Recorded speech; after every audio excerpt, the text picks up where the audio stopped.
bonjour à toutes et à tous. Aujourd'hui, donc, pour commencer, je vais terminer la troisième partie qui me restait à voir avec vous sur le Moyen-Âge.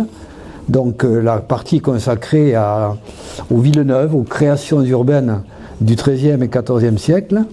Et donc, une fois que j'aurai terminé ça, je passerai le troisième grand volet, qui est donc de la Renaissance aux Lumières, c'est-à-dire en gros de la Renaissance du XVIe siècle au XVIIIe siècle. Alors dans un premier temps, donc, voyons d'abord les villes neuves et les bastides du Moyen-Âge. Le titre que j'ai choisi pour cette partie, donc, mouvement de création urbaine, villes neuves et bastides du sud-ouest de la France, 13e, 14e, ou la force du modèle. Parce qu'effectivement, je vais essayer de vous montrer comment on est passé assez rapidement à la création d'un modèle un peu standard qui va être utilisé dans diverses régions du sud-ouest de la France. Mais au préalable, pourquoi ce mouvement de création urbaine aussi spectaculaire dans le sud-ouest de la France? Car il ne faudrait pas croire que c'est uniquement réservé à la France, ce mouvement de création urbaine. Ailleurs en Europe, à la même époque, il y a aussi un mouvement comme ça de création urbaine, c'est-à-dire vraiment d'urbanisation nouvelle qui se manifeste en particulier dans les régions qui sont nouvellement conquises par la chrétienté. Pensez par exemple aux marches orientales de l'Europe vers la Prusse orientale, etc. Ces terres qui sont à ce moment-là conquises, de même que la reconquête en Espagne, dans la péninsule ibérique. Il y a des régions comme ça en Europe où, à la faveur des changements, on pourrait dire géopolitiques, s'opèrent des créations urbaines qui accompagnent les reconquêtes ou les contrôles de territoire. Mais effectivement, il se trouve que nous vivons dans une région où ce phénomène est probablement le plus vaste et le plus profond de toute l'Europe. Donc autant le prendre comme exemple. Alors ce mouvement s'explique donc d'abord par des conditions géopolitiques particulières, pour employer un mot d'aujourd'hui qui est un peu anachronique par rapport à la période étudiée, mais bon, la géopolitique, ça existe depuis longtemps. Alors voilà la situation qui préside précisément à ce mouvement de création urbaine. C'est le fait que, très rapidement, à partir de la fin du XIIe et surtout au début du XIIIe siècle, deux couronnes vont s'affronter pour le contrôle d'une grande partie du territoire français, la couronne d'Angleterre d'un côté et la couronne de France de l'autre. Vous voyez ici colorié donc de deux couleurs différentes. Alors pourquoi ce phénomène en particulier? Parce qu'il se trouve que, par le hasard de l'histoire, Aliénor d'Aquitaine va se marier avec Henri Plantagenet, et donc du coup, du jour au lendemain, toute la vaste zone contrôlée donc par Aliénor d'Aquitaine, c'est-à-dire l'Aquitaine au sens large, va tomber dans le panier de la couronne d'Angleterre. Et donc du coup, il va y avoir une poussée de la couronne d'Angleterre et des seigneurs liés à cette couronne dans tout le sud-ouest de la France. Et en même temps, au début du XIIIe siècle, on observe également une poussée vers le sud de la dynastie des Capétiens, qui profite notamment, vous le savez sans doute, de la croisade des Albigeois pour s'implanter très largement dans le sud, mettre la main sur les terres du comté de Toulouse, qui sont beaucoup plus larges que le Toulousain lui-même, et ainsi donc s'implanter durablement dans le sud. Et donc de fait, vous voyez que le sud-ouest de la France, au sens large, va être contrôlé par deux dynasties qui vont être plus ou moins rivales, selon les moments. Elles ne vont pas batailler en permanence, mais dans l'ensemble, ces deux couronnes vont chercher à contrôler mieux leur territoire, et c'est dans cette politique-là que donc s'inscrit ce mouvement de création urbaine. Alors voilà une carte qui rend compte un petit peu de ce phénomène-là, un siècle et demi de création urbaine, parce qu'effectivement, pour la plupart des historiens, la première vraie bastide, au sens que je vais lui donner tout à l'heure, vous allez voir, première vraie bastide ou castelnau, on va dire, c'est la création de la ville de Cordes, que vous connaissez sans doute, qui est un des hauts lieux aujourd'hui du tourisme en Occitanie, au nord d'Albi. Donc ici, voilà, Cordes sur ciel, comme on l'appelle aujourd'hui, hein. donc qui a été créée en 1222 par le comte de Toulouse, qui était encore Raymond VII à ce moment-là, et on considère que le mouvement se termine par la création de la Bastide d'Anjou, qui se trouve ici, vous voyez, quelque part entre Villefranche de Lauragais et Castelnaudary, et qui donc est créée en 1373. Donc vous voyez, entre ces deux dates, il y a effectivement un siècle et demi de création urbaine continue, quasi continue, dans toute cette région, et qui va donc du sud de la région, c'est-à-dire notre région, le Béarn, la Bigorre, le Comminges, le comté de Foix, jusqu'au nord, donc aux limites du Périgord, au nord, et de la Dordogne ici, à l'ouest depuis les Landes, jusque donc au Lauragais, ici, en gros, à l'est de la région. Voilà. Dans ce vaste triangle-là, on a évalué qu'il y a plusieurs centaines, 300 ou 400 au moins, de créations urbaines, donc, qui prennent des appellations différentes. Donc, vous connaissez tous ces appellations qui vont de Villeneuve, Villeneuve-sur-Lot, Villefranche de Lauragais, Villefranche de Rouergue, tiens, justement, ici vous avez, regardez, une Villefranche de Lauragais, vous avez une Bastide d'Anjou, vous voyez par exemple, donc vous voyez des appellations apparaître sur la carte, vous avez des Sauvetés, des Salvetas, des Sauveterres, vous voyez tout ce genre d'appellations. Donc mon but aujourd'hui c'est un petit peu de clarifier ce que signifie chacune d'entre elles, en sachant tout de même qu'il y a porosité entre différents types et que on peut hésiter parfois à appeler telle ou telle localité Castelnau ou Villefranche. Bon, on va voir ce que signifient ces mots en théorie et bon, un peu clarifier la notion. Alors, autre remarque, s'il y a eu comme ça X centaines de créations, toutes n'ont pas réussi. Certaines ont périclité très vite, c'est-à-dire que la création, le fait de créer une implantation nouvelle n'implique pas automatiquement que ça va réussir. Le but de celui qui crée une ville nouvelle, c'est d'attirer dans ce lieu une population nouvelle, en lui offrant un certain nombre d'avantages fiscaux notamment, et d'ainsi d'en tirer profit, en fait de tirer profit de son territoire. Voilà le but général de la manœuvre. Après, il y aura aussi des considérations d'ordre géostratégique, si j'ose dire, c'est-à-dire contrôler un territoire face à un ennemi potentiel. Donc, je veux dire par là que plusieurs d'entre elles, un grand nombre même finalement, de ces créations vont péricliter et demeurer à l'état embryonnaire, voire disparaître quasiment physiquement du paysage. Par contre, d'autres réussiront et passeront des siècles jusqu'à devenir de vraies villes, comme par exemple Villeneuve-sur-Lot, un bon exemple d'une ville qui est vraiment devenue une ville authentique.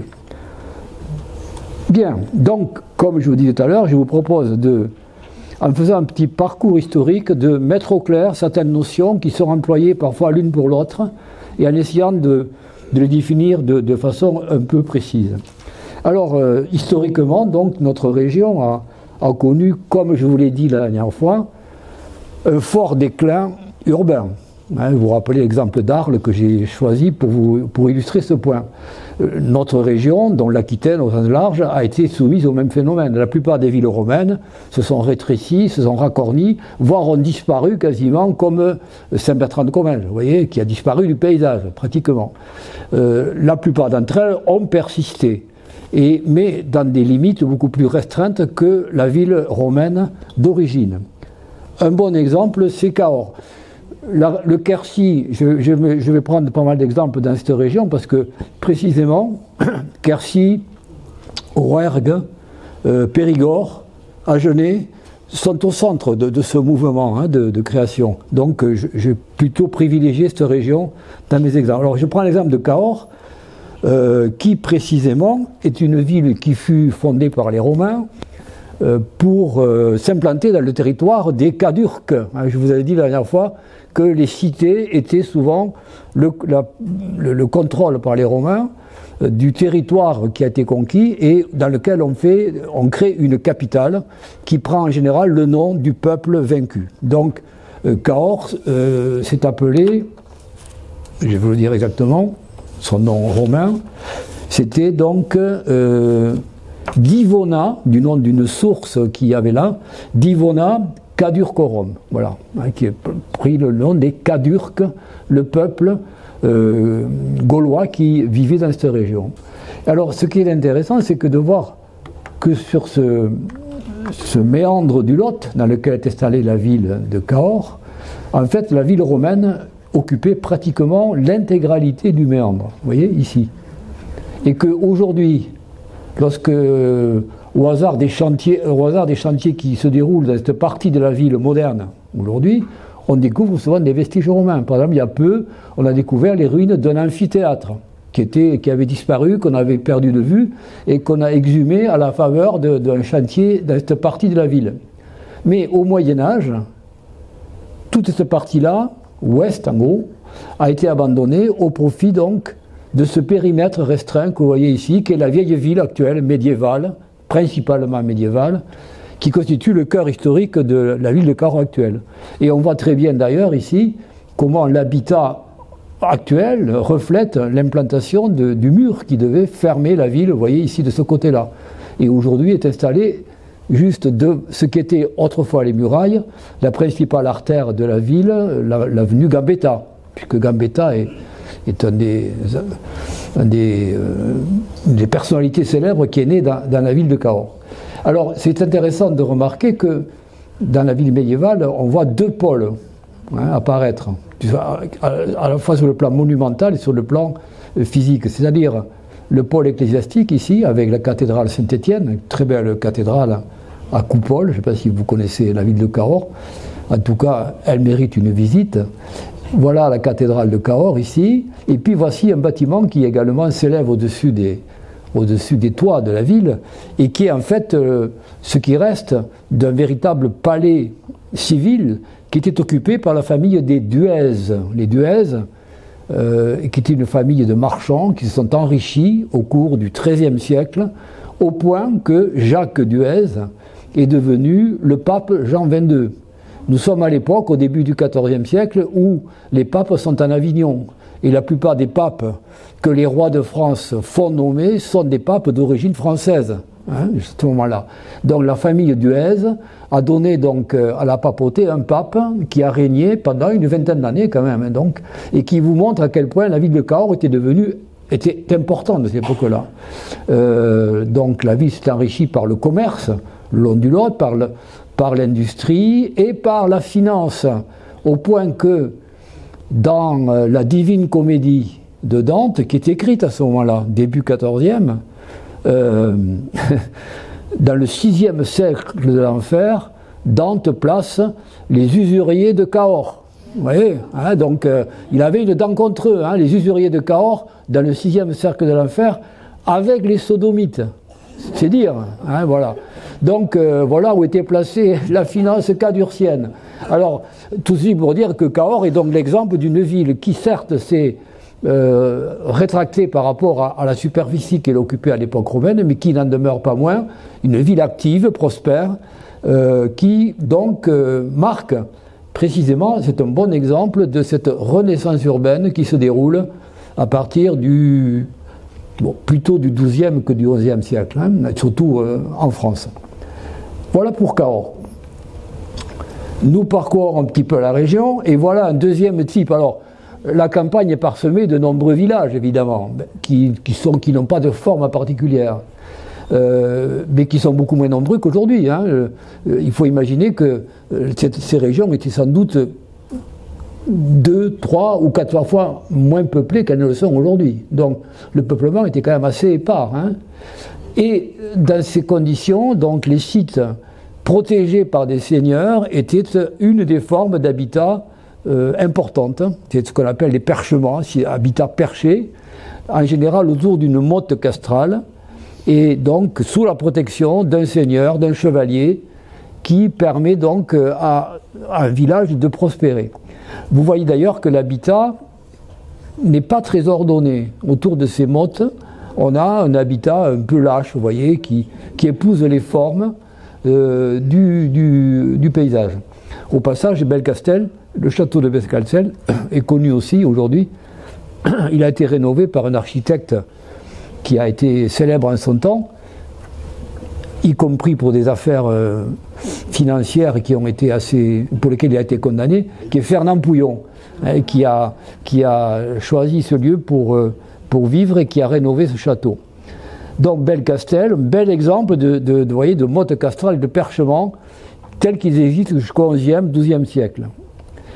Autre exemple dans la région aussi, et le nom même l'indique, Muret-le-Château, avec, vous voyez très bien, hein, la fonction de protection qu'exerce le Seigneur avec les prélèvements qui vont avec. Hein. On protège, mais bien sûr, on prélève des droits. Hein.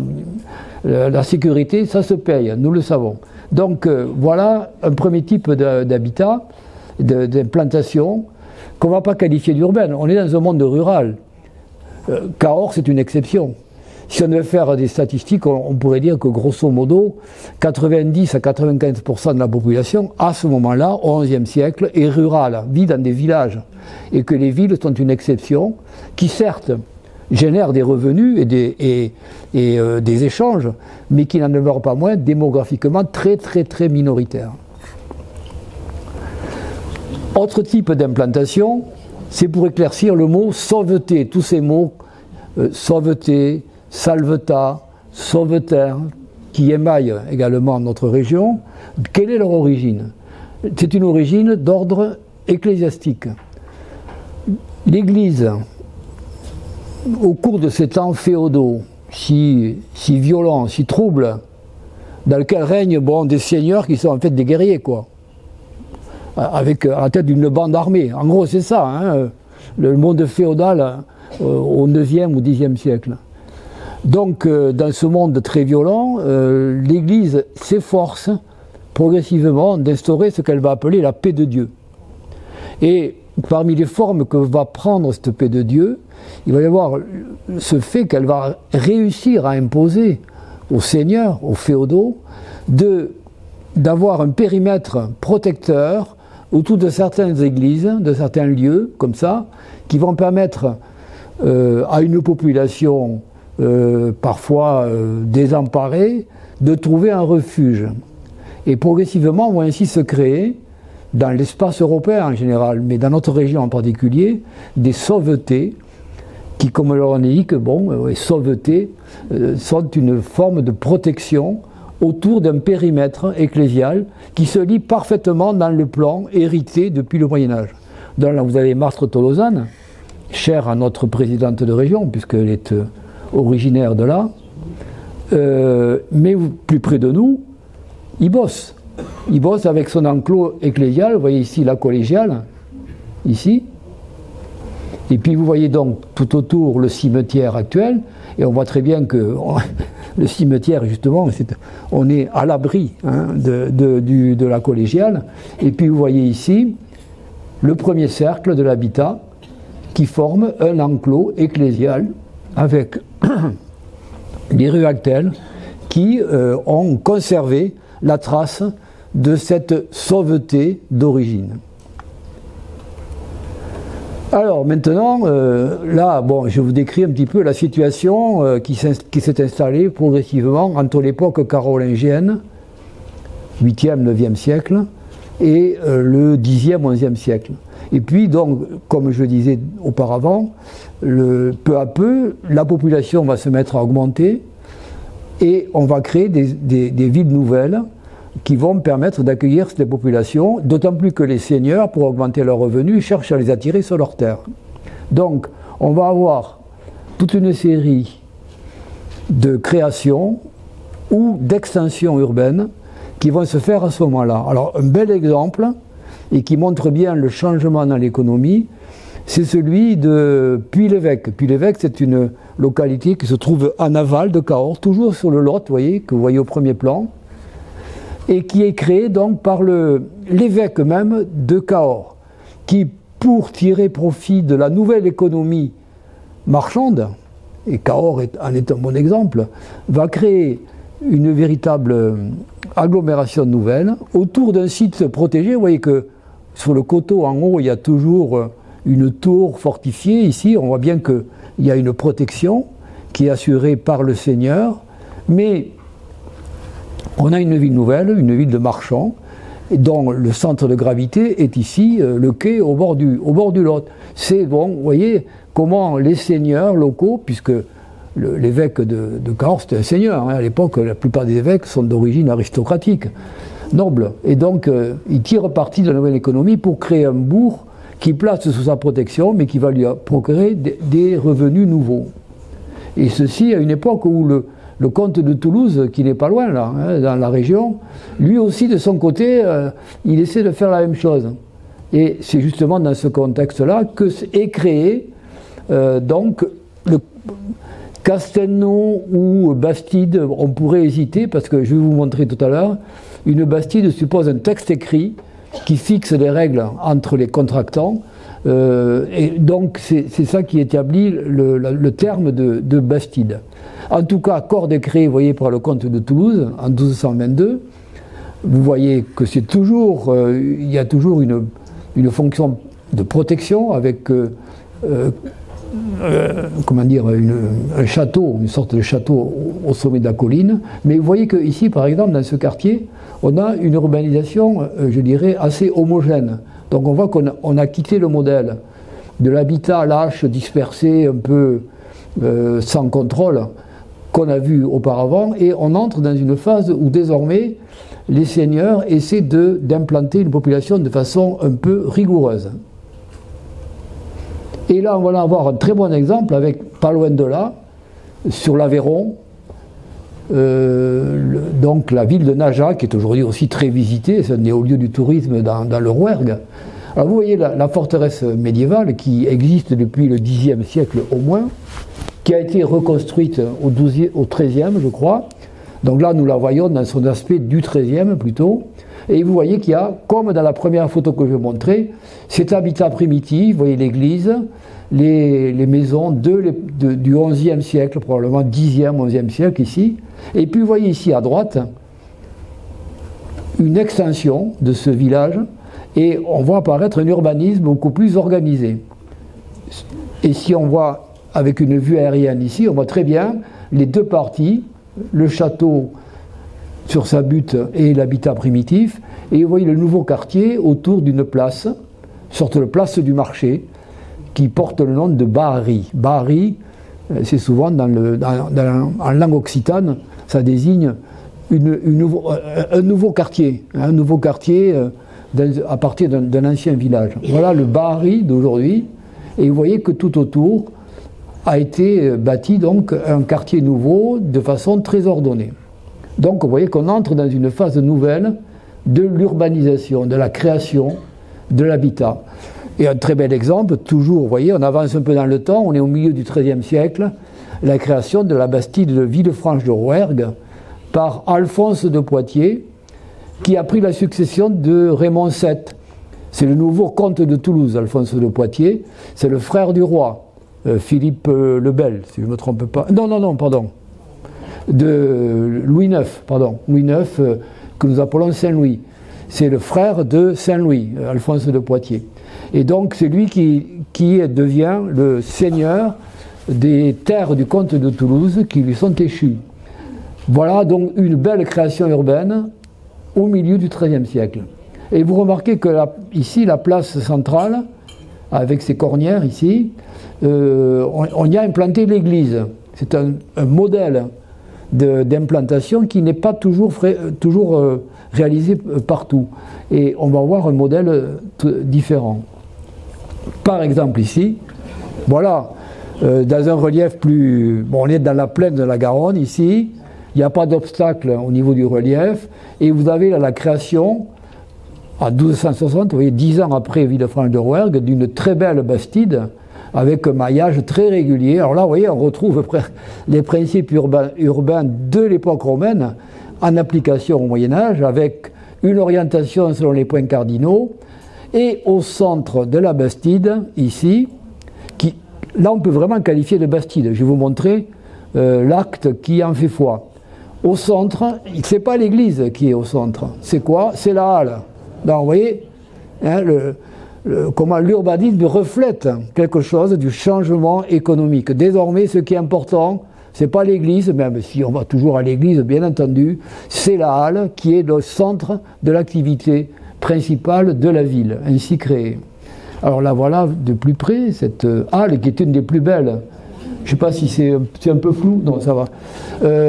C'est une des plus belles du sud-ouest, une des plus vastes et des mieux conservées, d'autant mieux conservée qu'elle a été restaurée par Bernard Voinchet, hein, qui nous fait le plaisir de faire des cours une fois tous les mois à peu près sur ces travaux de restauration dans la région.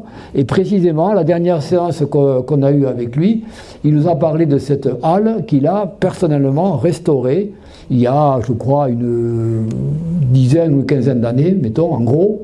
Alors ce qui est intéressant, c'est, outre sa taille, c'est le fait qu'en son centre, il y avait un clocheton, donc là, c'est une marque symbolique importante. C'est pas la cloche de l'église qui fixe l'heure, c'est la cloche de la halle. Et changement, vous voyez aussi, de pouvoir à l'intérieur de la cité. Et au cœur de cette halle, les consuls de la ville, c'est-à-dire les représentants de la population, ont implanté leur maison de ville. La maison de ville est au cœur de la halle, on va le voir. Voilà, vue du sol, vous voyez les très beaux piliers en briques ici, et puis une charpente dont Bernard Voinchet nous a expliqué qu'on a pu la dater avec une très grande précision. À l'occasion de la restauration de cette halle, il a fait venir un spécialiste de Lyon, nous a-t-il dit, spécialiste de la datation des bois. Et vous savez qu'aujourd'hui, on peut dater, notamment avec une grande précision, la date où les bois ont été abattus grâce aux cernes de croissance de ces troncs. Et ce spécialiste qui est venu spécialement ici à Grenade-sur-Garonne, a daté le bois, une partie du bois de la charpente de 1263. Donc, vous voyez, la Bastide est fondée en 1260.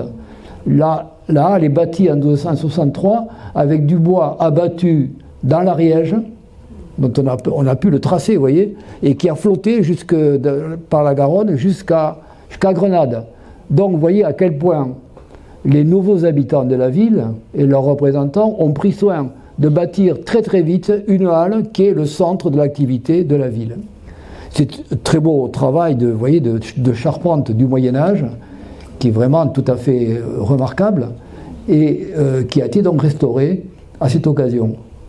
Et puis voilà une photo qui vous montre l'acte de paréage, car là, voilà le mot que vous devez retenir. Ce qui fait Bastide, c'est d'abord, en premier lieu, ce qu'on appelle le paréage, c'est-à-dire l'acte, le contrat par lequel le seigneur éminent, qui est souvent le roi de France ici, c'est le roi de France, représenté sur place par son représentant qui est le sénéchal, qui agit pour son compte. Donc, contrat entre le seigneur éminent et le seigneur local, celui qui en général possède la terre. Car c'est souvent le problème du comte de Toulouse et du roi de France à ce moment-là. C'est qu'ils sont certes considérés comme les seigneurs, mais en fait ils ne sont pas propriétaires du sol. Or, ce qui rapporte, c'est la propriété du sol. Donc on passe un contrat dit de paréage entre les deux parties qui fixe à quelles conditions peut être établie une ville nouvelle. Alors, on peut lire, en tout cas, moi, ici, je peux lire, je ne sais pas si vous le voyez bien sur l'écran, en tout cas, je vais vous le lire. Vous voyez, en français, en langue française, parce que sinon c'est écrit en latin, le sceau d'Eustache de Beaumarchais, qui est le sénéchal du roi, chevalier, notre sénéchal de Toulouse et d'Albi, pour le très excellent seigneur Philippe, donc à l'époque c'est Philippe le Bel, par la grâce de Dieu, roi de France, pour faire une nouvelle Bastide. Il y a le marché et il y a la foire, 2 fois par an, à savoir à la fête des saints apôtres, Philippe et Jacques, et à la fête de Saint-Nicolas d'hiver. On a fait cet acte à Rabastens, c'est Rabastens sur le Tarn, hein, lundi avant la fête de la Nativité de la Sainte Vierge Marie. Voilà, un bel acte de pareage qui vous montre comment les parties fixent un contrat qui délimite donc les parcelles, leur taille et les redevances qui vont avec.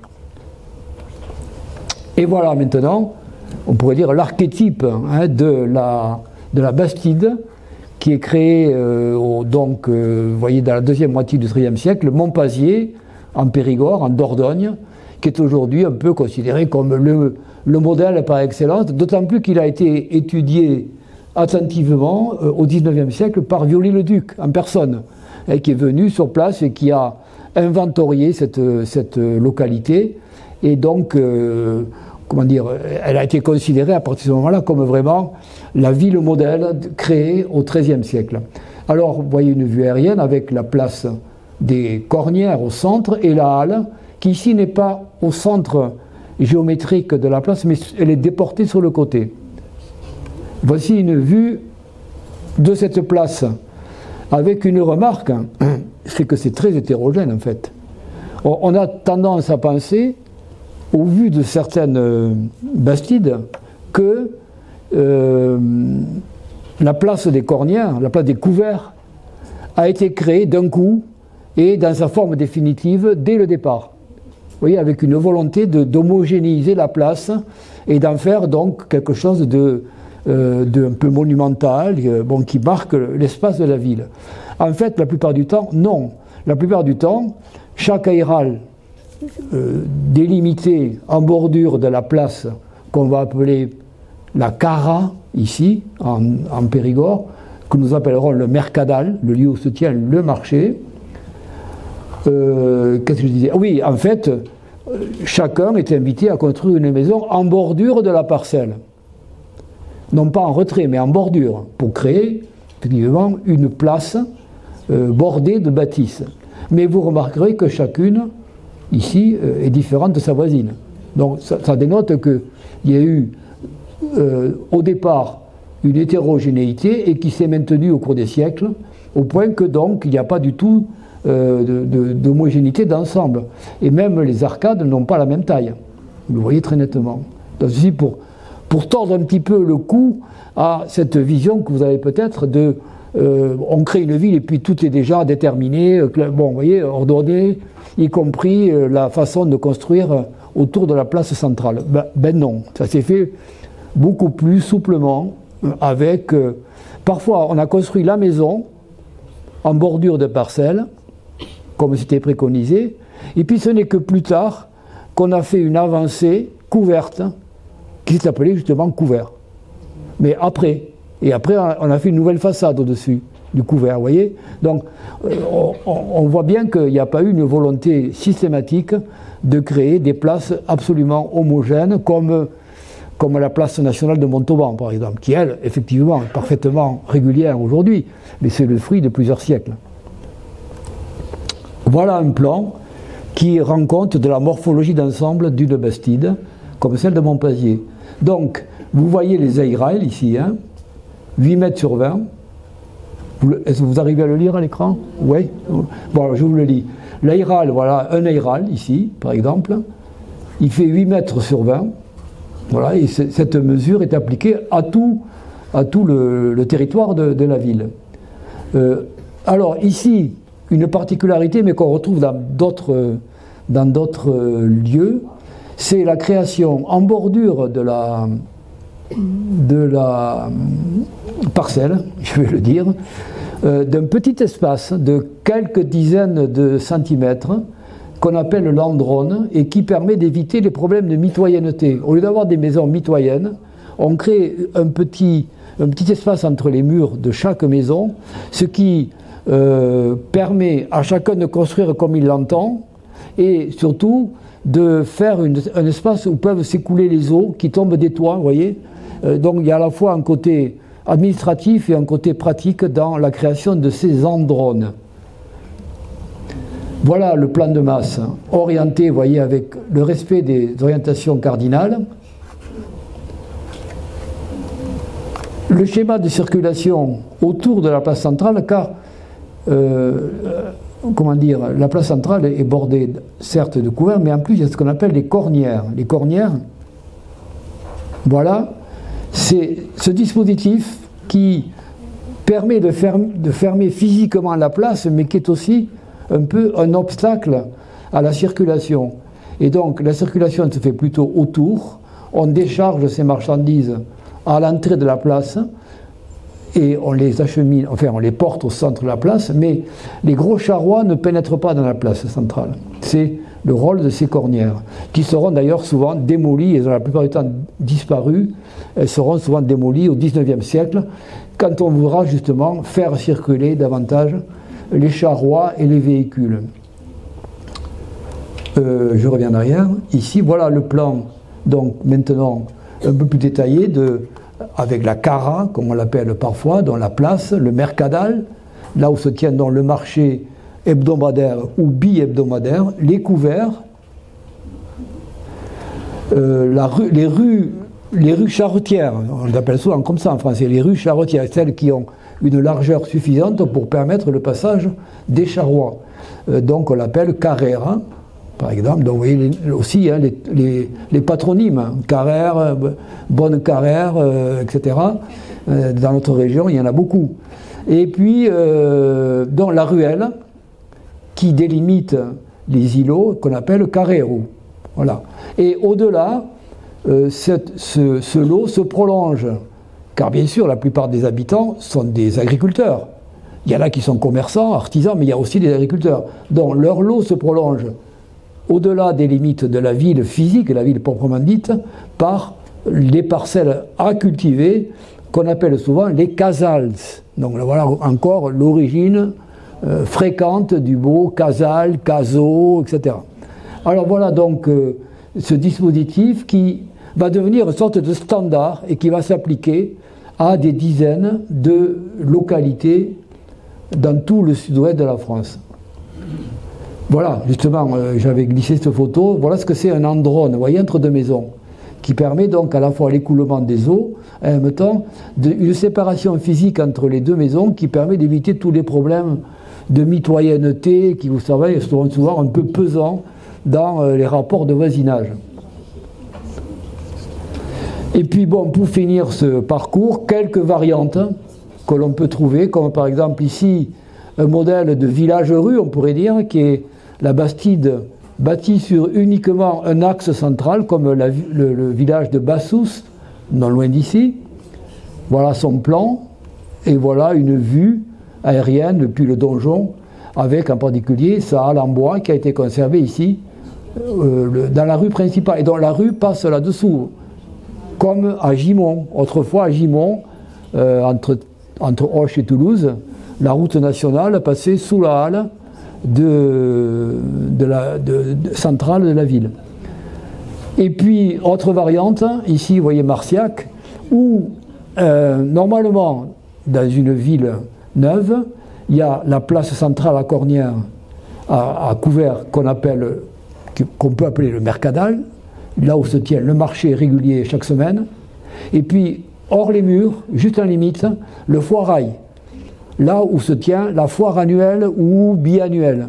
C'est deux lieux distincts qu'on retrouve encore aujourd'hui dans les villes du Maghreb, par exemple, traditionnelles. Vous avez la Médina avec son activité quotidienne de marché, et puis vous avez juste à l'extérieur un espace qui est destiné à la grande foire où on a les animaux, les mulets, etc., bon, qui viennent. C'est comme à Tarbes, hein, le Marcadieu et le Foirail. C'est la même dualité. Alors, Marciac, vous voyez que ici les deux sont confondus. C'est à la fois la place du marché et la place du Foirail. Et puis, particularité gasconne également très fréquente, l'église est déportée 2 ou 3 pâtés au-delà de la place centrale. Et n'occupe pas la place centrale. Et ça, c'est un dispositif qu'on retrouve dans la plupart des bastides gasconnes, pour le coup. Par exemple, Rabastens. Vous voyez, Rabastens, c'est le même schéma que Marciac. La place centrale, à la fois Foirail et marché, et l'église qui est ici, vous voyez, à deux îlots à côté. De même que Mirande, vous voyez la place des couverts, et puis l'église tout à fait à côté. Voilà. Alors, pour finir ce tour d'horizon médiéval, quand même un peu d'iconographie, parce que c'est quand même important. Vous l'avez vu au début du chapitre ici. Un thème récurrent, on a parlé longuement de l'Apocalypse, la Jérusalem céleste, etc. Et puis, autre texte important dans l'Ancien Testament, c'est la construction de la fameuse tour de Babel, qui est représentée à X reprises dans toute l'iconographie médiévale, que ce soit sous forme de fresques ou sous forme de sculptures. Dans les chapiteaux des cloîtres en particulier, c'est un thème très récurrent. Voici un exemple qui est un des plus beaux existants, et si vous ne connaissez pas le lieu, je vous invite à aller le visiter. C'est l'abbatiale Saint-Savin-sur-Gartempe, en Poitou, dont la voûte est recouverte de fresques qui ont été donc récemment restaurées et qui ont retrouvé une partie de leur couleur d'origine. Et donc parmi les différentes scènes représentées, il y en a une qui est très célèbre, c'est l'Arche de Noé, qui figure dans beaucoup de livres sur cette période.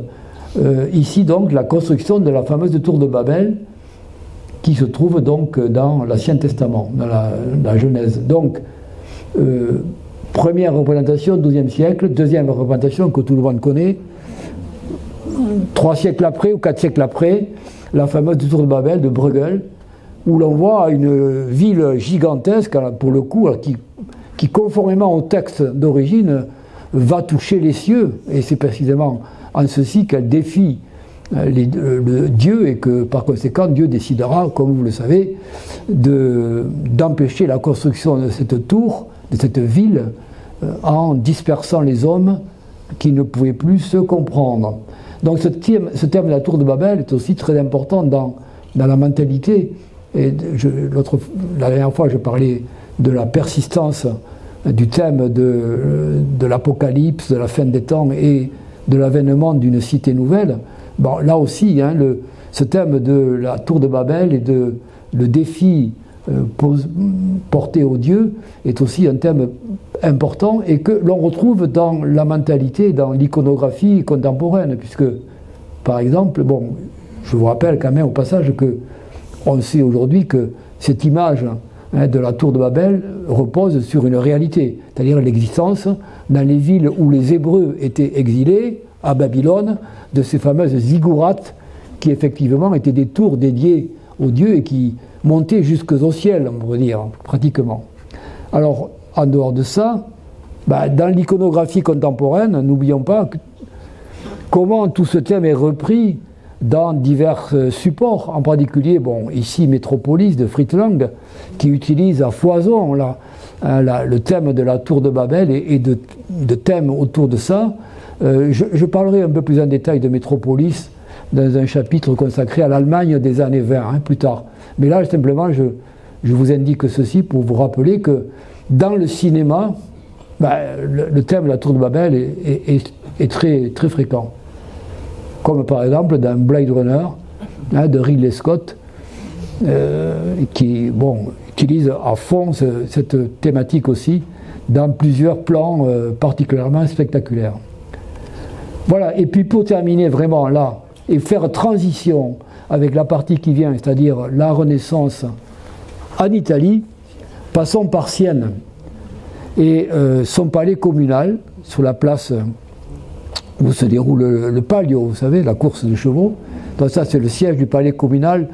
Depuis le XIIIe, XIVe siècle, Sienne est une de ces villes italiennes fières de leur liberté, de leur richesse, de leur puissance, et qui s'exprime à travers les bâtiments publics, notamment ceux-là, avec, comme les beffrois du nord de Flandre et du nord de l'Europe, la tour qui, en général, ponctue le bâtiment où siège le conseil municipal, on pourrait dire, hein, le conseil des bourgeois de la ville.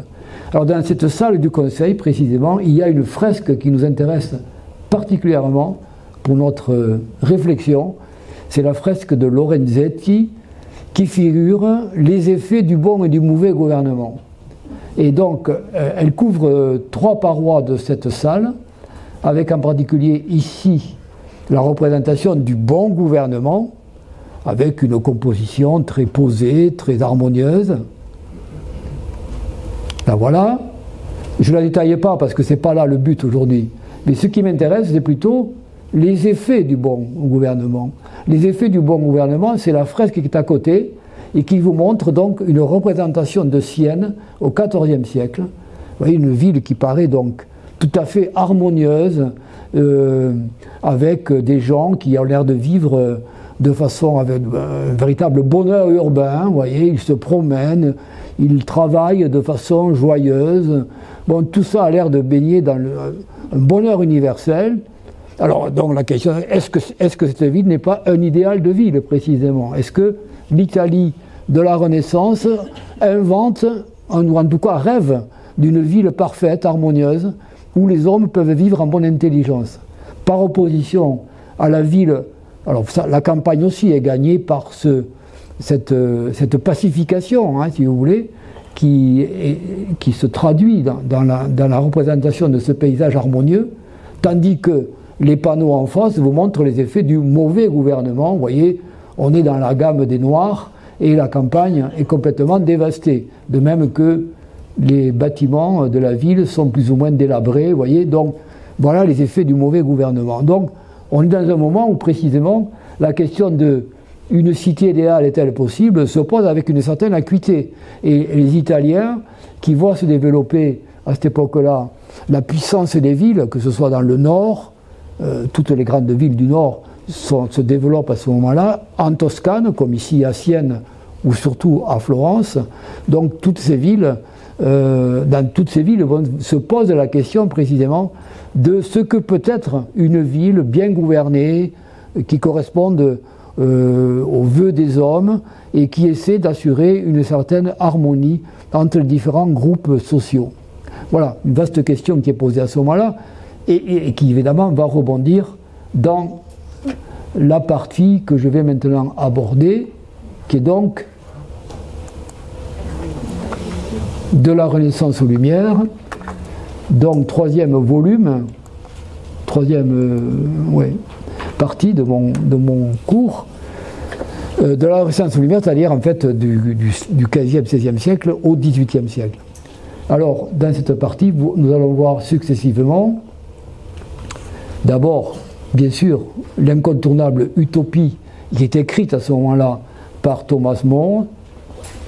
Ensuite, la cité idéale de la Renaissance italienne, précisément. Vous voyez, dans la foulée de ce que je viens de vous dire sur Sienne, c'est en Italie en particulier qu'on va réfléchir à la possibilité d'une ville idéale, avec des plans géométriques particuliers et des règles de construction et d'aménagement urbain qui peuvent permettre d'imaginer une cité idéale.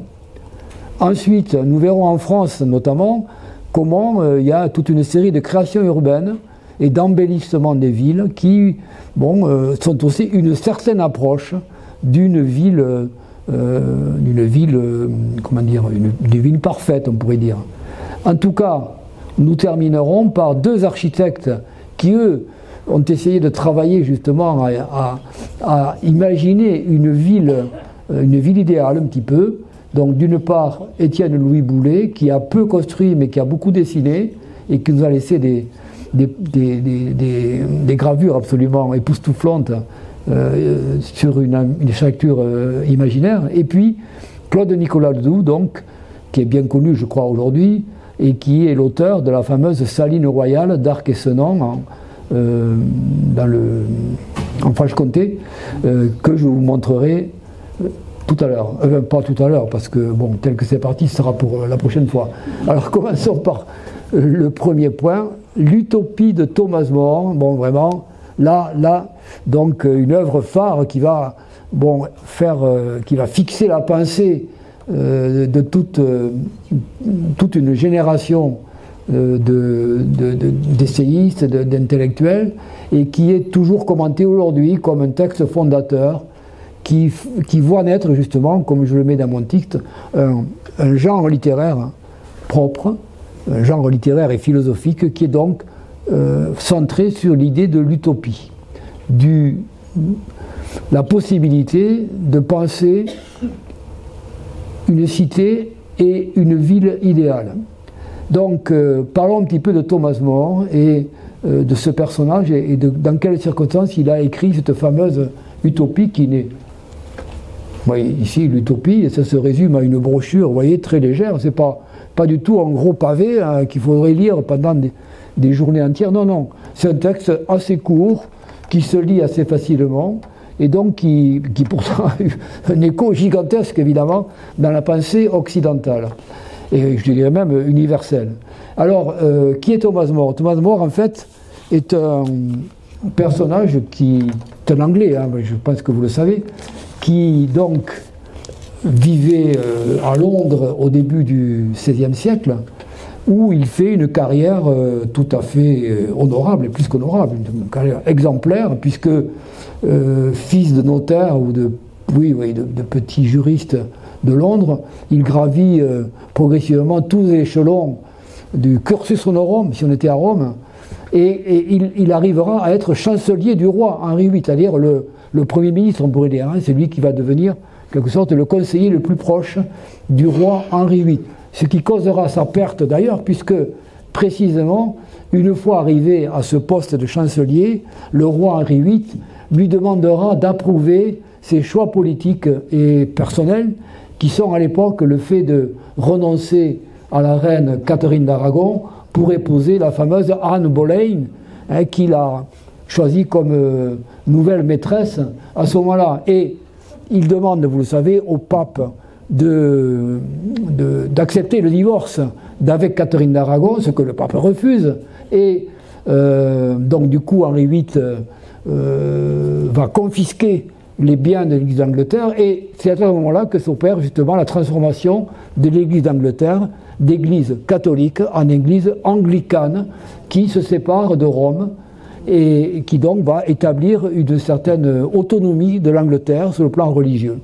Et donc Henri VIII demande à son chancelier Thomas More d'approuver ce choix, ce que Thomas More refuse. Thomas More, qui reste un catholique fidèle à la papauté, refuse d'endosser ce coup de force et de l'approuver. Et donc, du coup, il va être mis en état d'arrestation et condamné par Henri VIII, et il sera décapité, ce qui fera de lui un véritable saint de l'Église, puisqu'aujourd'hui, Thomas More est devenu un saint. Il a été béatifié et sanctifié au XXe siècle par le pape. Enfin, il a été sanctifié au XXe siècle, et il figure donc dans la liste aujourd'hui des saints de l'Église. Et mort en martyr parce que, justement, refusant le diktat du roi d'Angleterre. Alors, avant de devenir chancelier, il a d'abord été, et c'est ça qui nous intéresse, un humaniste. Il fait partie de ce qu'on pourrait appeler, de ce qu'on a appelé la République des lettres, c'est-à-dire cette sorte d'intelligentsia, on pourrait employer le mot, hein, là, je crois qu'il s'applique parfaitement. Intelligentsia voulant dire non pas ceux qui sont intelligents, intelligent en russe, mais les savants, ceux qui savent, hein, c'est ça, intelligent. Donc l'intelligentsia, ça réunit les gens qui sont savants. Et cette intelligentsia européenne, à l'époque, elle existe autour du phénomène de l'humanisme et de la diffusion de l'imprimerie, qui est un facteur essentiel de la diffusion des idées nouvelles, et ça comptera beaucoup dans la réforme, justement, hein, de l'Église catholique. L'essor des théories de Luther à ce moment-là. Ils sont contemporains, hein, tout ça c'est contemporain. Hein. Luther, Thomas More, tout ça c'est la même génération, c'est les mêmes. C'est aussi une forme de cette intelligentsia européenne. Alors donc, lui, il est en relation étroite avec le fameux Erasme, hein, le hollandais ou le flamand, comme on voudra, avec qui il correspond, et ils sont amis tous les deux, ils se voient régulièrement, d'autant plus que Thomas More, par ses fonctions politiques, est amené à faire des voyages diplomatiques, voilà, des missions. Il va recevoir des missions diplomatiques qui vont le conduire en Flandre auprès de la cour, auprès de Charles, qui est le futur Charles Quint, Charles Ier d'Espagne, devenu Charles Quint d'Empire. Donc, Thomas More va recevoir à un moment donné plusieurs missions diplomatiques auprès de Charles à Bruges, à Anvers, à Bruxelles. Et donc, ils sont le centre du pouvoir des Habsbourg à ce moment-là. Et donc, c'est à cette occasion qu'il va rencontrer un voyageur, soi-disant, qui a vécu, qui a voyagé dans des terres lointaines et qui a rencontré une république idéale dans une île, comme par hasard, comme dans Platon, comme en l'Atlantide.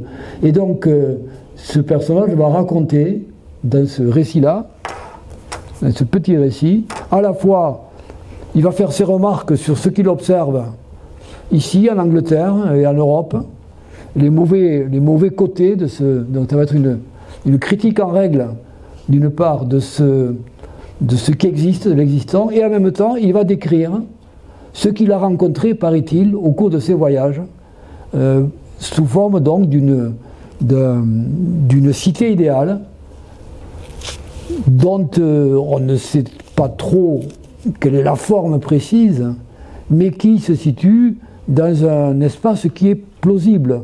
Nous sommes à une époque où il y a un certain nombre de récits qui circulent en Europe, de voyages extraordinaires faits par les navigateurs pour le compte de l'Espagne ou pour le compte du Portugal ou de l'Angleterre et qui commencent à circuler justement en Europe. Et donc il y a comme ça toute une atmosphère où l'on raconte des récits qui paraissent un peu fantastiques, un peu extraordinaires.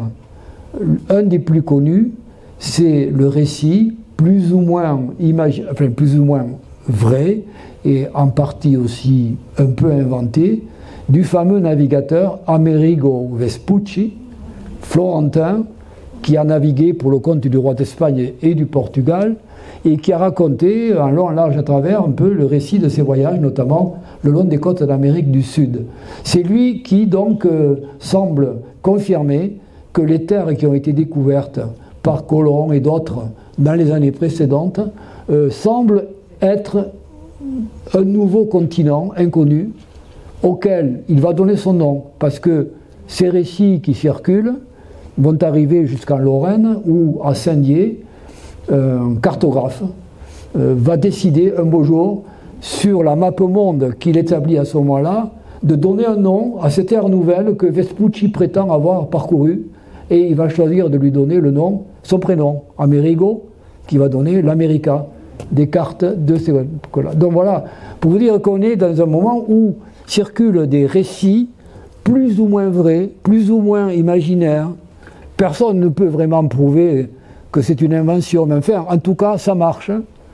Comme disent les Italiens, si c'est pas vrai, c'est bien trouvé. Et donc,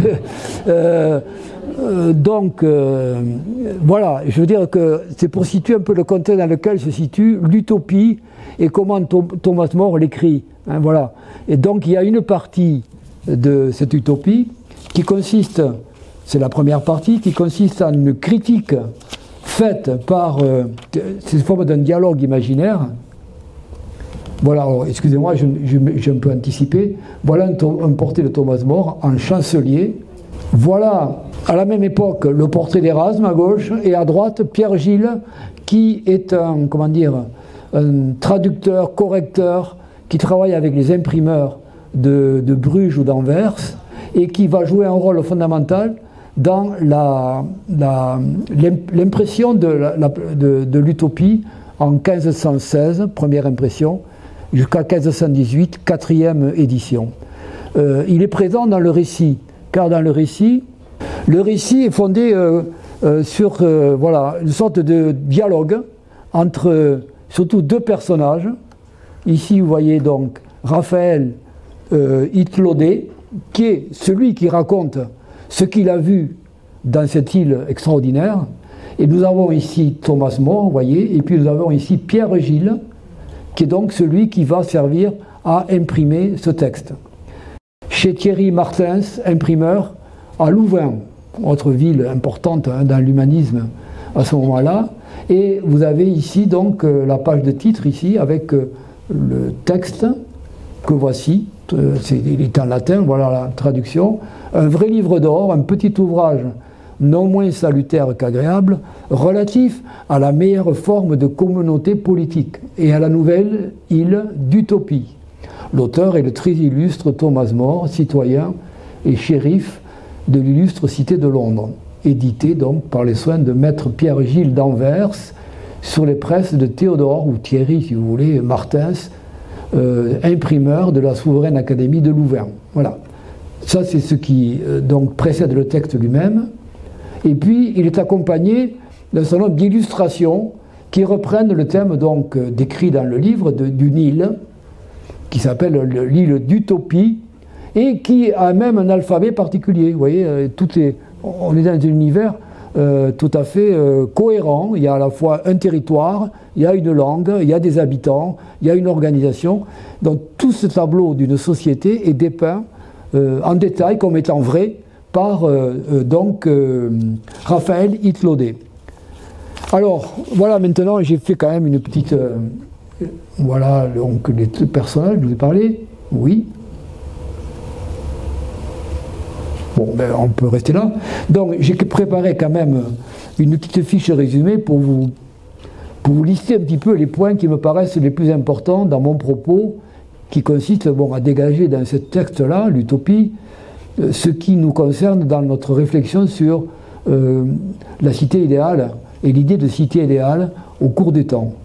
Donc première remarque concernant la taille, l'apparence de ce pays qui s'appelle donc l'utopie. Bon, bien entendu, je pense que tout le monde sait, je le précise quand même, que utopie veut dire littéralement le non-lieu. C'est-à-dire, le nom même indique que c'est quand même quelque chose d'un peu fantasmagorique. Hein. On est dans un non-lieu. Bon, donc d'emblée, ça pose le texte comme un récit un peu qu'il faut prendre avec une certaine distance.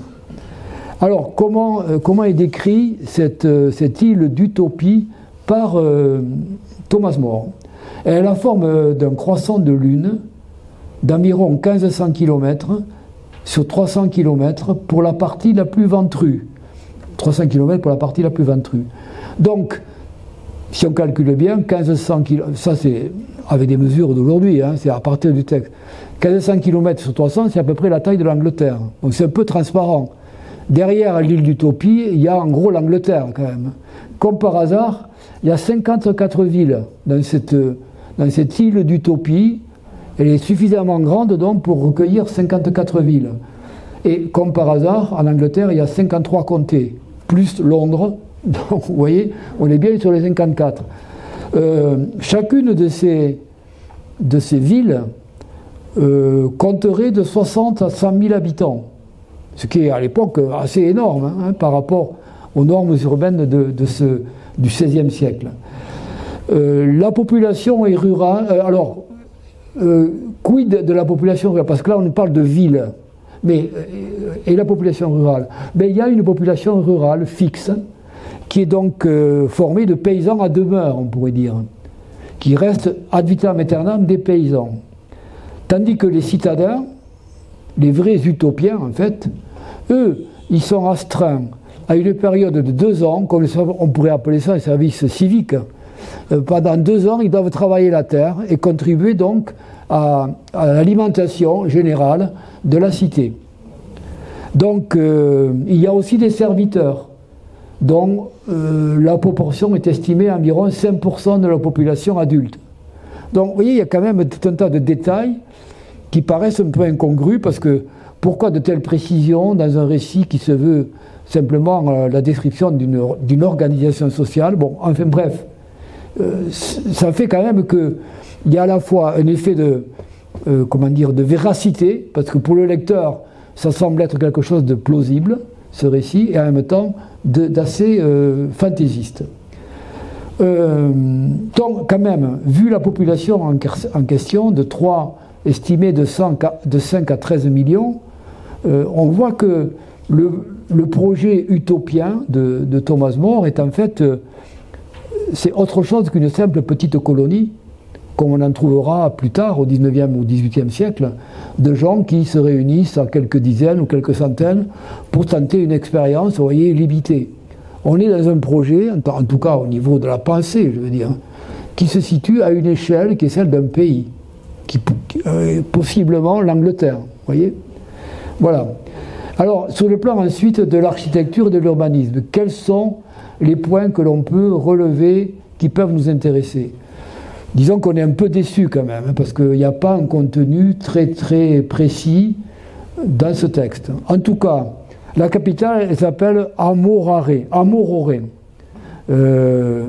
du grec amoroton, qui veut dire qui rend obscur, c'est-à-dire en fait la ville du brouillard. On peut y dire une évocation de la ville de Londres, vous voyez, par exemple. Ça s'appelle Amorore. Elle est traversée par un fleuve, mais bizarrement, ce fleuve, il s'appelle Anhydre, c'est-à-dire littéralement qui n'a pas d'eau, vous voyez, sans eau. Donc, vous voyez, je veux dire que Thomas More, c'était déjà les débuts de l'humour britannique. Il pratique le second degré. Hein, il s'amuse un petit peu avec le lecteur, il s'adresse à un lecteur lettré. Hein. Là, c'est écrit en latin. Là, on parle à l'intelligentsia européenne. C'est pas l'édition en langue vulgaire qui viendra après. Donc, on s'adresse à des intellos qui connaissent, qui peuvent apprécier les allusions, les traits d'humour, vous voyez, bon, c'est propre à ce texte. Alors, cette capitale, elle forme un carré posé sur le flanc d'une colline bordée par ce fleuve. Elle est ceinturée par des murailles garnies de tours et d'ouvrages militaires, donc c'est une place forte. Le tracé des rues correspond au désir de faciliter la circulation, mais aussi la protection contre le vent. On pourrait penser en référence aux villes flamandes qui sont conçues précisément pour essayer de couper les courants d'air. Les habitations s'inspirent des dispositions justement continues qu'on trouve en particulier dans les villes flamandes comme Bruges ou Anvers, qui sont constituées de pâtés de maisons continues entourant un jardin intérieur, vous voyez, à l'image des béguinages, par exemple, vous voyez. Donc voilà l'image que Thomas More représente de l'habitat. Les maisons ne dépassent pas 3 étages. Elles sont équipées de cheminées et de fenêtres vitrées, ce qui est très rare à l'époque, ou d'un fin tissu imbibé d'huile translucide qui donne un rayonnement donc très doux de la lumière naturelle vers l'intérieur de la maison. Chaque maison a 2 façades, donc elle donne sur la rue et sur un jardin à l'arrière. Dans les jardins, il y a des cultures d'arbres fruitiers, de plantes potagères, de fleurs. Question, à qui elles appartiennent? Voilà la question centrale, la question de la propriété, qui sera au cœur de toutes les utopies à venir. Qui possède les biens? Comment sont-ils gérés, etc. Donc, la propriété, afin de contrecarrer justement le sens de la propriété privée, les habitants ne sont pas propriétaires, ils doivent changer de maison tous les 10 ans, par tirage au sort. Donc on ne peut pas s'attacher à la maison puisqu'on sait qu'on en sera évacué au bout d'un certain temps et que les portes sont sans serrure. L'intimité, bonjour. Bon, donc concernant l'architecture proprement dite, quand même, au-delà de ces considérations, on reste un peu sur sa fin. Et bon, on en est réduit à des conjectures un petit peu, bon, mais enfin, il y a des éléments quand même de réflexion. En tout cas, ce qui est assez paradoxal, c'est le fait qu'on a affaire à une société qui est rurale par ses ressources, parce qu'on ne nous parle pas tellement d'activités de type industriel. Nous sommes qu'au XVIe siècle. Hein. C'est même pas l'aube de l'industrialisation. Donc, nous sommes dans un monde qui est encore parfaitement rural dans ses grandes lignes, et où les villes, comme je vous disais tout à l'heure, ne sont quand même que sont minoritaires dans la population. Donc, il n'y a pas de vision au-delà de ça. Ce qui fait que donc on a un paradoxe avec une société rurale par ses ressources principales et urbaine par son mode de vie. Donc il y a quelque chose qui est un peu paradoxal dans cette description de l'île d'utopie. Quant à la société, comment est-elle organisée? L'unité sociale, l'unité de base, c'est la famille, dans laquelle le personnage principal, c'est le plus âgé, donc la prime aux anciens. C'est aussi une vision un peu patriarcale, on pourrait dire, de l'organisation sociale. Donc c'est aux plus anciens que sont attribuées les responsabilités sans aucun avantage matériel. Donc il n'y a plus de classe sociale en théorie, puisque la propriété privée étant abolie, et la monnaie également, il n'y a pas de nobles, pas de bourgeois, pas de travailleurs de la terre, etc. Bon, donc on a une société complètement homogénéisée et plus ou moins égalitaire. Il y a simplement une série de métiers auxquels les utopiens peuvent s'exercer. Il y a 6 métiers principaux, dans le textile, dans la maçonnerie, dans les applications du fer, le bois, la charpente, voilà. Ou bien ils peuvent être aussi magistrats ou prêtres. Mais attention, il n'y a pas de religion d'État. Ça c'est important. Dans l'esprit de l'époque, hein, il n'y a pas de religion d'État, pas de religion spécifique. Simplement, il y a 2 dogmes essentiels. Il faut croire à l'immortalité de l'âme et le gouvernement du monde par la providence divine. Une fois qu'on a respecté ces dogmes, on peut s'adonner à la forme de religion que l'on veut. Donc, c'est quand même très très ouvert comme pensée. Et l'île elle-même, enfin l'île d'Utopie, est gouvernée par un conseil annuel qui est formé en quelque sorte de délégués de chaque ville déléguant 3 anciens, ce qui fait une assemblée de 162 membres, exactement, qui délibèrent des affaires générales. Voilà.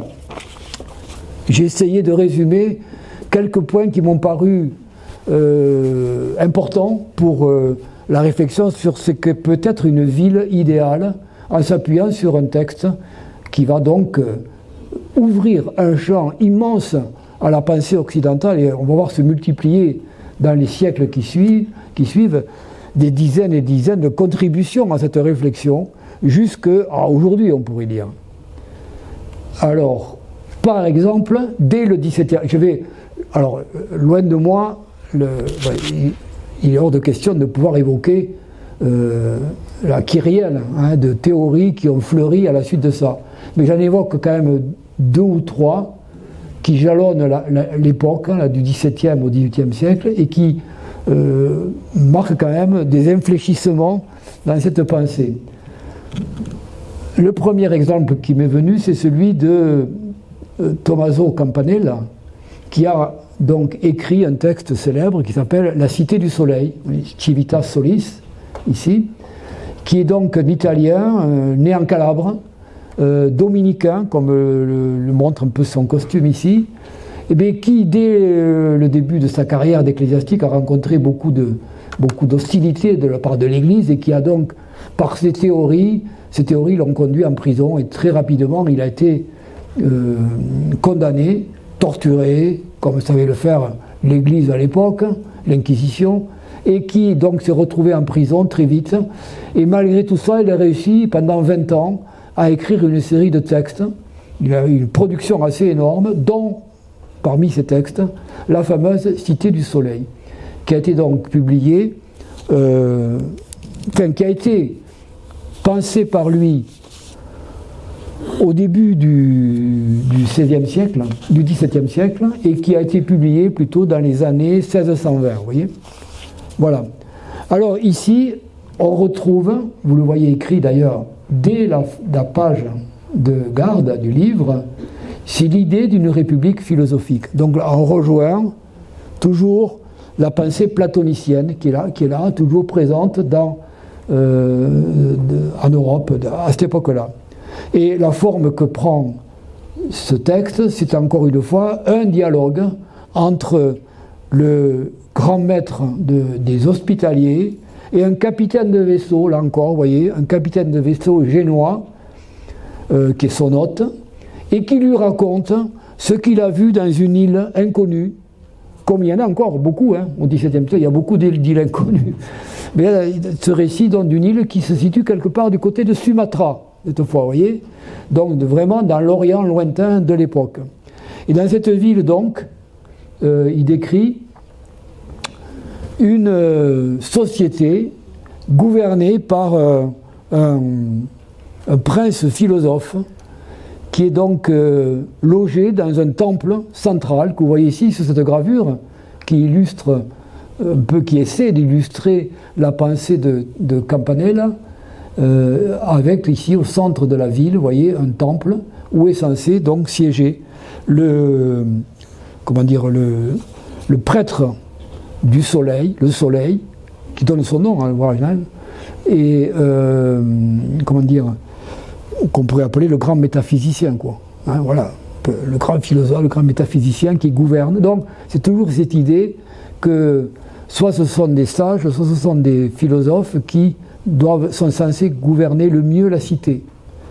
Alors, il est assisté par 3 chefs qui s'appellent Pon, Sire et Mort. Pon pour puissance, potestas.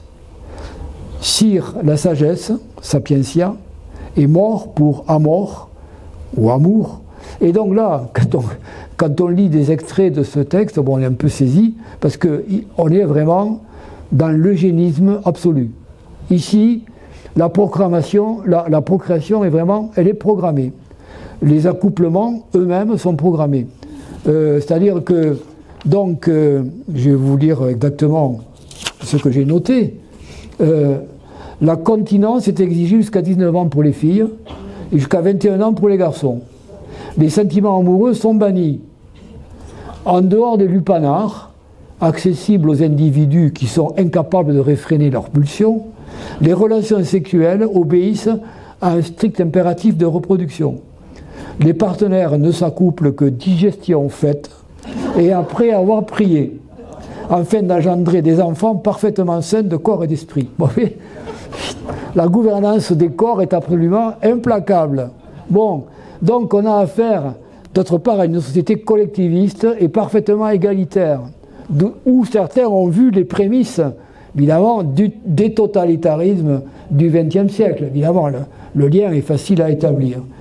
Une pensée donc collectiviste et égalitaire qui a aboli la propriété privée où la vertu citoyenne est prônée comme étant la vertu de base, c'est-à-dire que le citoyen doit être vertueux par nature, et s'il s'écarte de cette vertu, il va être condamné publiquement, il devra faire amende honorable, et donc on peut y trouver très facilement ce que sera dans les partis communistes du XXe siècle l'autocritique publique, comme dans les procès de Moscou ou les procès de Prague. C'est pour ça que j'ai choisi ce titre, hein, avec un point d'interrogation, mais le point d'interrogation, on pourrait l'effacer. Hein. C'est vraiment une utopie totalitaire, et donc un traité de servitude volontaire. Et donc, je crois bien que si quelqu'un est condamné à mort pour ses actes, il est donc condamné publiquement et il est lapidé. Vous voyez, le mode d'exécution est aussi un peu problématique. Hein, lapidation publique, ça rappelle quand même certaines choses qu'on a pu voir il y a pas longtemps, quoi. Hein. Donc, bon, alors ce brave dominicain, bien sûr, il a le mérite d'avoir écrit une utopie et d'avoir essayé de penser à une cité parfaite à ses yeux, gouvernée de manière harmonieuse, mais en fait, bon, on est un peu saisi d'effroi, et c'est pour ça que j'ai choisi ce titre, un traité de servitude volontaire. Voilà une version de l'utopie qui va également parfois se développer et donner lieu à des formes, effectivement, qu'on pourrait assez redoutables. Autre exemple que j'ai choisi pour illustrer ce propos, la parution à peu près au même moment, nous sommes au début XVIIe, du fameux texte donc, de Francis Bacon, philosophe, essayiste, on pourrait dire, anglais, du fameux texte. Donc, vous voyez, il reprend le terme d'Atlantide et donc il publie la Nouvelle Atlantide, qui est donc parue, vous le voyez, elle a été écrite vers 1624 et il est mort en 1626, donc il n'a pas vu l'édition de son texte qui est parue après sa mort en 1627. C'est quasi contemporain de la Cité du Soleil, vous voyez, qu'on vient de voir. Donc comme Thomas More, il a une carrière politique et en même temps un intellectuel et philosophe. Alors, Il a exercé sa carrière sous le règne d'Élisabeth Ier d'abord, et puis ensuite de Jacques Ier qui lui succède. Il a été membre de la Chambre des communes, procureur général pour l'Angleterre et le Pays de Galles, lord garde des Sceaux en 1617 et enfin chancelier en 1618, comme l'a été un siècle avant Thomas More. Mais lui donc, on le considère un peu comme un des fondateurs, un des pères de ce qu'on peut appeler l'empirisme. C'est-à-dire qu'il est fondé, son texte est fondé sur l'exaltation de l'observation de la nature. Et donc à ce titre, on le considère un peu comme un des pères du mouvement scientifique européen qui démarre au XVIIe siècle, avant aussi, mais qui prend beaucoup son essor au XVIIe, à penser que c'est le siècle de Descartes, de Pascal. Donc on est dans cette atmosphère intellectuelle, et donc Francis Bacon est considéré par beaucoup comme un des pères de l'esprit scientifique, de la fondation d'académies dont la vocation est de travailler à une meilleure connaissance du monde et des mécanismes qui président à la nature en particulier. Donc voilà, un esprit tout à fait ouvert à la modernité, on pourrait dire, de ce temps-là. Et voilà une illustration qui montre justement comment les membres de la Nouvelle Atlantide sont censés se livrer à des observations scientifiques et à des inventions mécaniques, parce que parmi les inventions, alors il y a vraiment, on est dans l'anticipation, parce que dans le roman d'anticipation, il y a une machine à aller sous les eaux. Et ici, par exemple, une sorte de sous-marin. C'est à la fois fondé sur, ça préconise l'observation rigoureuse de la nature telle qu'elle est sous nos yeux, et en même temps qu'il y a une partie tout à fait imaginaire, mais qui est assez stimulante sur le plan intellectuel. Et puis, pour terminer cet échantillonnage, parce qu'on le voit naître, vous voyez là, des genres particuliers. Et notre genre, justement, c'est l'anticipation. Avec Louis-Sébastien Mercier, qui est un écrivain prolixe, qui a pondu des dizaines, je crois, d'écrits de toutes sortes, de pièces de théâtre, de petits romans, de nouvelles, d'essais également d'ordre politique ou sociaux. Et parmi cette production donc très abondante, il y a donc ce roman, cette nouvelle d'anticipation, puisque vous voyez qu'on nous transporte. Et lui, il vit sous le règne de Louis XV, Louis XVI, il connaît la Révolution, vous voyez, il est mort en 1814, il a connu tous les régimes politiques de la France, de la monarchie à Napoléon, et il nous propose donc ce récit, l'an 2440, rêve s'il en fut jamais. Alors, ça vaut quand même la peine de... Je vais vous livrer un peu le résumé de son récit. Oui, voilà. Alors, dans ce texte, alors, ce qui est intéressant, c'est que c'est peut-être le premier texte qui situe la cité idéale, non plus dans un espace différent. Jusque-là, la plupart des récits concernent des îles imaginaires ou qu'on a trouvées quelque part, donc on est dans l'espace. Quelque part, au moment où nous vivons, il existe ailleurs des lieux privilégiés où la cité idéale existe. Tandis que là, on se transporte dans le temps. Donc on entre dans ce qu'on appellera le roman d'anticipation, qui va être un genre littéraire extraordinaire jusqu'à aujourd'hui. Et donc, en voilà donc la première mouture. Donc dans ce récit, je retrouve un petit peu mes pénates. Alors voilà, le narrateur, après une discussion avec un Anglais qui lui montre les tares de la société française, il s'endort et se réveille. Donc, comme chez Thomas More, on a d'abord une partie de critique qui fait que Mercier a souvent été censuré par la censure royale. Donc son récit aussi sera censuré, parce qu'il y a toujours une partie où on s'en prend à l'existant. Donc ça, c'est dangereux. Donc il s'endort et il se réveille après avoir dormi 670 ans, tenez-vous bien, dans une France libérée par une révolution paisible et heureuse. Et donc, désormais, on est dans un monde gouverné par la raison, les lumières, la justice. Donc, tout le roman montre ce Paris renouvelé et se termine par une scène où le narrateur va à Versailles et retrouve le château en ruine et il rencontre un vieillard qui n'est autre que Louis XIV, survécu, et le vieux roi pleure, miné par la culpabilité. Voilà. Donc un serpent qui est tapis dans les ruines, mord le narrateur, qui tout d'un coup se réveille. Voilà. Voilà le récit de Louis-Sébastien Mercier, qui est un récit merveilleux, mais qui permet à la fois de critiquer l'existant et d'imaginer un futur qui serait en notre convenance.